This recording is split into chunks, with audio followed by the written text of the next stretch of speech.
guys, it's me. I know I'm back here on the couch. It's been cold. It's been wet. I'm not feeling very motivated. I missed last week. I know. But, you know, I came close to missing this week too. Just winter, low motivation. Really low motivation. I'm sitting here in front of, you know, I got a box light over here. I got a space heater over here. Really cold tonight, this being Sunday. It's going down in the 20s in Florida. So I can't even imagine where, you know, up north. Ooh, burr. Anyways, let's get on with it. We are masking up. So grab your mask or, you know, coffee, your tea, glass of water, whatever. We're going to use a Grace and Stella firming eye masks. I believe I got these in a giveaway, and I think I got these from Tea Time on YouTube. And a red food salmon mask is calming moisture essence. Never had a salmon mask before. Elasticity, calming, moisturizing, all that. This came in a pack that I actually was gifted to me from Gracie, from Gracie Lou, Bargain Guru. She is so flipping awesome. Not doing a whole lot of videos here lately, but I think it's like me. It's just kind of a winter whatever kind of thing. But she's in California where she lives at. It's nice and toasty. Okay, Gracie. Okay. But anyway, so hang out. We're going to mask up, and then we're going to read some more of the Exodus. Moses. So, hang out. I'll be right back.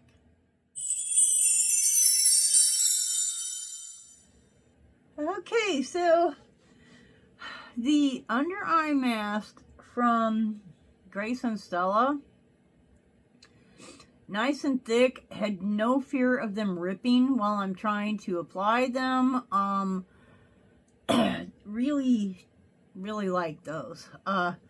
And the salmon mask from Espolio, it's down there somewhere. Hope you can see it.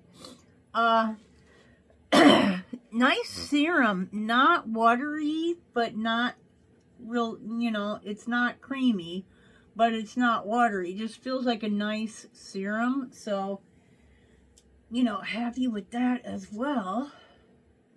My face, because, you know, I haven't been leaving this room much. And I'm in front of a space heater. So, I am turning into basically I'm turning into a raisin. I am just shriveling up with, I'm drying out here. Drying out. Okay, we're going to go to chapter 10. I'm not even sure where we left off, and I neglected to look it up because, you know, sometimes it be like that. So, the last verse in chapter 9, and the heart of Pharaoh was hardened, neither would he let the children of Israel go, as the Lord had spoken by Moses. Chapter 10. This is Exodus, or the chapter of Moses, I believe. And we are in chapter 10. And the Lord said unto Moses, Go on unto the Pharaoh, for I have hardened his heart and the heart of his servants, that I might show these my signs before him, and that thou may tell in the ears of thy son and of thy son's son what things I have wrought in Egypt, and my signs which I have done among them, that ye may know how that I am the Lord. And Moses and Aaron came in unto Pharaoh and said unto him, Thus saith the Lord God of the Hebrews, How long wilt thou refuse to humble thyself before me? Let my people go, that they may serve me. Else, kind of a or else, if thou refuse to let my people go, behold, tomorrow morning I will bring locusts unto thy coast, and they shall cover the face of the earth, that one cannot be able to see the earth, and they shall eat the residue of which escaped, which remains unto you from the hail, and shall eat every tree which grows for you out of the field. The glass is just sliding down. And I shall fill thy houses, and thy houses of all thy servants, and the houses of all the Egyptians, which neither thy fathers nor thy fathers' fathers have seen, since the day that they were upon the earth unto this day. And he turned himself and went out from Pharaoh. Pharaoh's servants said unto him, How long shall this man be a snare unto us? Let the men go, that they may serve the Lord their God. Knowest thou not yet that Egypt is destroyed? And Moses and Aaron were brought again unto Pharaoh, and he said unto them, Go, serve the Lord your God. But who are they that shall go? So go serve your Lord, but who exactly are we talking about here? Who's fixing to go, and who's not? Moses said, We will go with our young and with our old, with our sons and with our daughters, with our flocks and with our herds will we go, for we must hold a feast unto the Lord. And he said unto them, Let the Lord be so with you, and I will let you go, and your little ones. Look to it, for evil is before you. Not so. Go now ye that are men, and serve the Lord, for that ye did desire. And they were driven out from Pharaoh's presence. And the Lord said unto Moses, Stretch out thine hand over the land of Egypt for the locusts. So I think basically Pharaoh said, yeah, no. The men can go, but leave the women and the children and the old people here, and just the men can go and do their service. That way, I know y'all are coming back.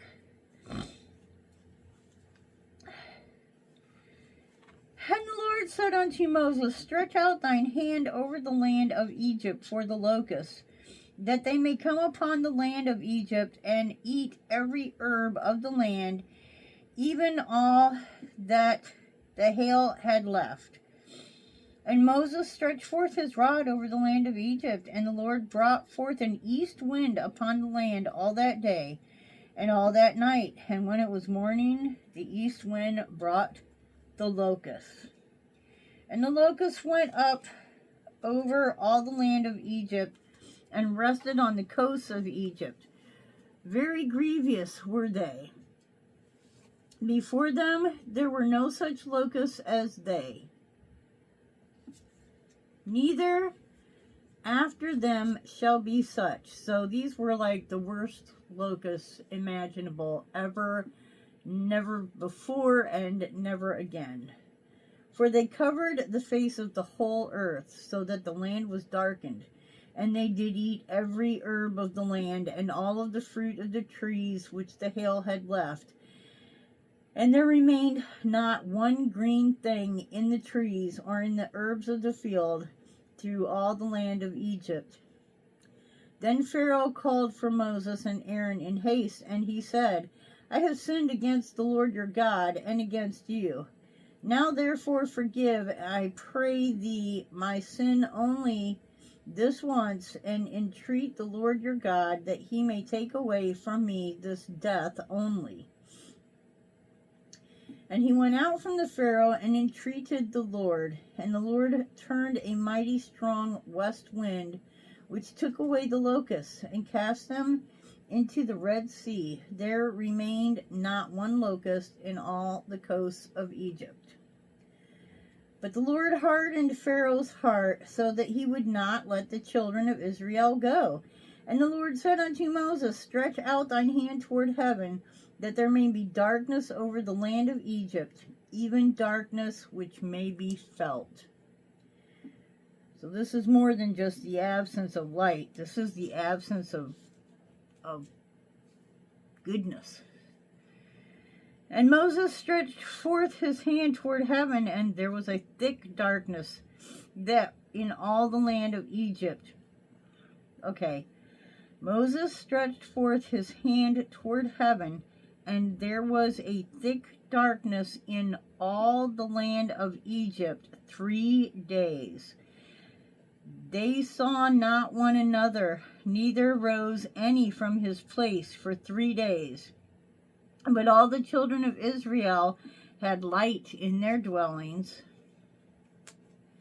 And Pharaoh called unto Moses and said, go ye, serve the Lord, only let your flocks and your herds be stayed.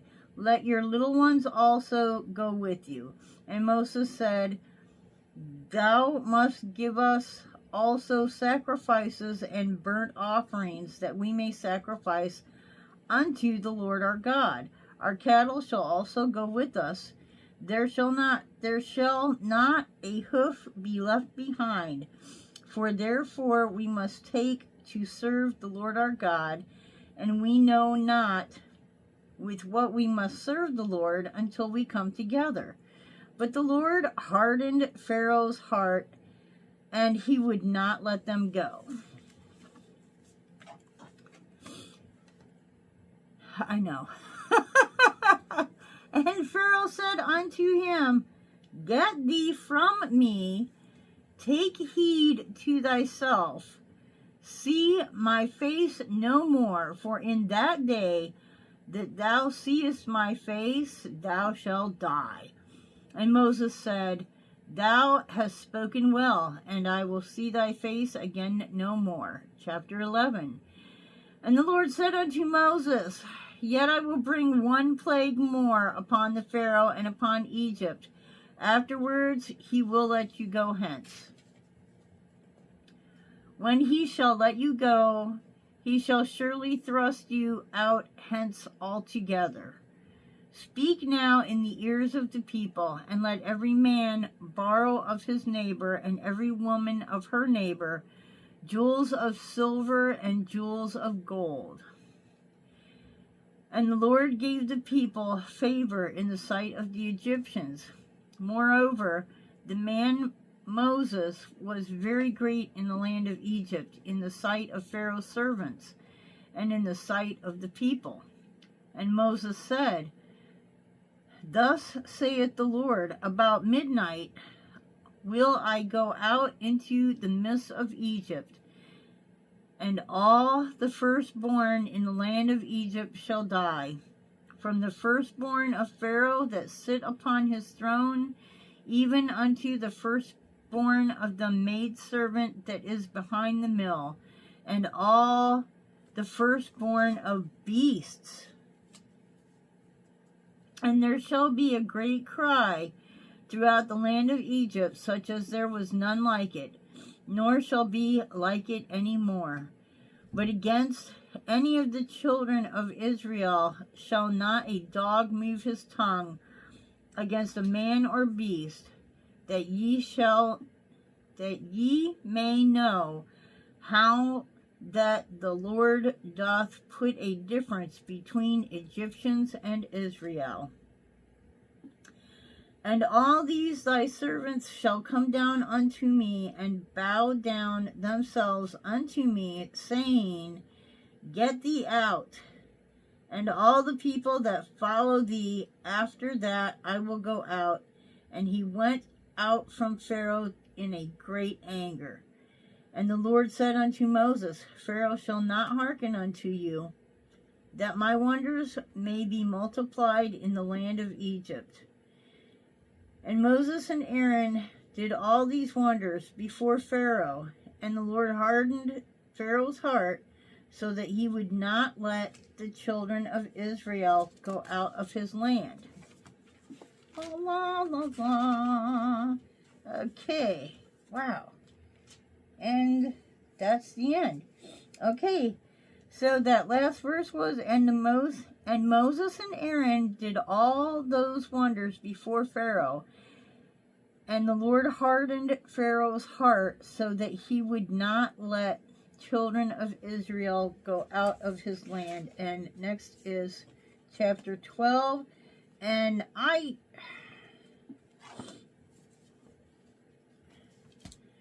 to me, and I could be completely mistaken, but to me it sounds like God is making Pharaoh, he's hardening his heart. He's telling Pharaoh, like, no, don't let them go, don't let them all go, you know, and the reasoning is so that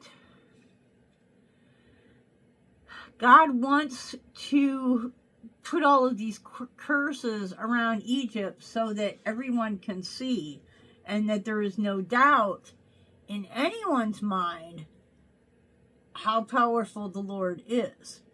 And the only way, or the way, maybe not the only way, but the way that he is doing this is by hardening Pharaoh's heart to not let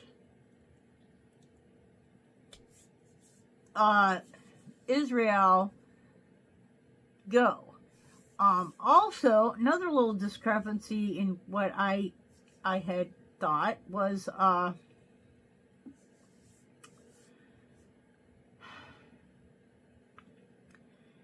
don't understand.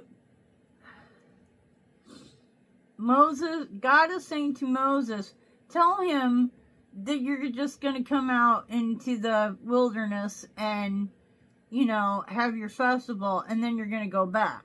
You know, why is he saying that? Why is he not just saying, we're fixing to leave for good? I don't understand. But, you know, that's part of your faith, is sometimes you don't understand things, and you just have to leave it to God to understand for us, because God doesn't think in the same understanding as men, and it makes sense in what God needs to do, what needs to happen. It's in God's eyes, this is the way it has to be. So even though it does not make sense to me, doesn't mean that it doesn't make sense at all. So I just have to keep faith that there is reasoning, and God is doing this for, you know, all of God's decisions that he makes about men are for the goodness of men. I don't know. Let me know. Comment below. What do you think? What were you taught about Moses and this whole thing?